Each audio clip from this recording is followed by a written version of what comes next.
Several days ago we got a video of a close-range tank battle, where a Ukrainian tank sneaks up to a Russian tank and takes it out from the side, from behind the foliage.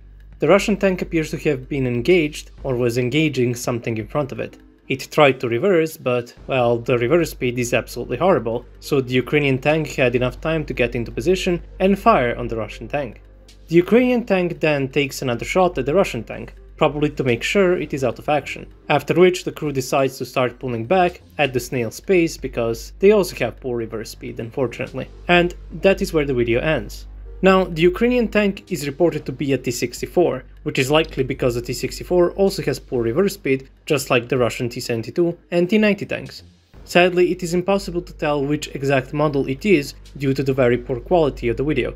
The Russian tank is reported to have been a T-72B, although from the different perspective I would say it is rather a T-90A or T-90S tank, most likely this one. This event took place back in October of 2022 near Kherson, which is when we got the video, but since the Ukrainian T-64 was obscured by the foliage, it was thought that the Russian tank was taken out by artillery or some other weapon. Shortly after that we got pictures of this destroyed T-90S.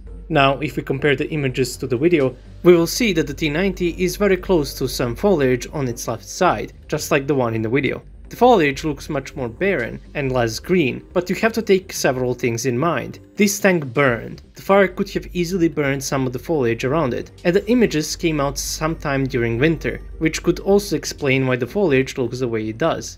Now, if we look at the video, we will see that the Russian tank obviously has contact 5 plates on the side, something that used to be common on T-72B3 tanks, but as time went on we saw less and less of contact 5 and more of either relict or some makeshift side skirts. Finding one on T-72 wouldn't be impossible at this time, but T-90A or S would be far more likely.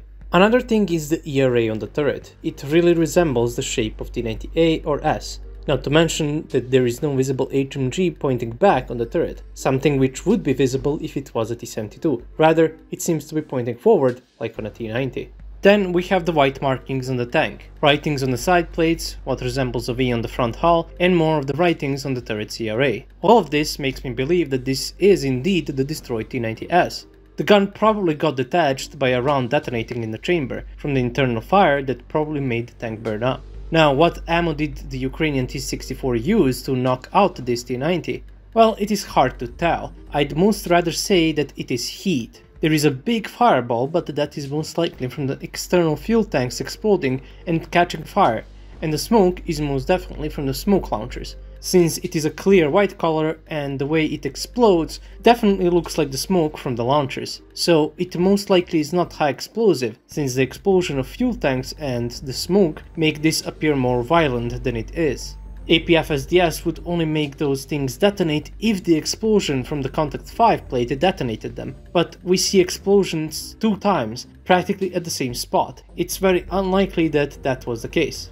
So I would say that the Ukrainian tank most likely used heat shells to take out this T-90, which would have probably been enough to do it directly from the side, since ERA depends on the angles to neutralize threats. So a direct hit, flat on, would have minimal effect on the heat shell, and would probably have more than enough penetration left to penetrate the 80mm thick side armor of the T-90.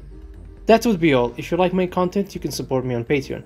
Thanks for watching, and I'll see you all in the next video. Have a nice day.